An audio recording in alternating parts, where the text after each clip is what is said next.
দেখো, লসাগু এবং গসাগু চ্যাপ্টারে এই যে প্রশ্নটা রয়েছে, এই প্রশ্নটা খুবই ইম্পর্ট্যান্ট। আর এই ধরনের প্রশ্ন কিন্তু এক্সামে খুব আসে। কি দেওয়া রয়েছে? দুটি সংখ্যার লসাগু ও গসাগু যথাক্রমে 48 এবং 8, একটি সংখ্যা 24 হলে অন্যটি কত। তো লসাগু গসাগু চ্যাপ্টারে এই ধরনের প্রশ্ন কিভাবে সমাধান করবে? মনে রাখবে, দুটি সংখ্যার গুণফল কত হয়? দুটো সংখ্যা যেটা রয়েছে, দুটো সংখ্যার গুণফল সবসময় লসাগু গুণ গসাগু হয়। কি হয়? লসাগু গুণ গসাগু। ঠিক আছে। তো একটা সংখ্যা কি দেওয়া রয়েছে? একটা সংখ্যা দেওয়া রয়েছে আমাদের কত? 24। অপরটা কি? আমরা ধরে নিলাম এক্স।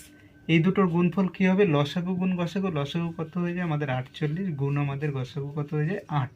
তাহলে এটা যদি কাটি, 24 দিয়ে 48কে কাটলে আমাদের কত হয়ে যায়? 2।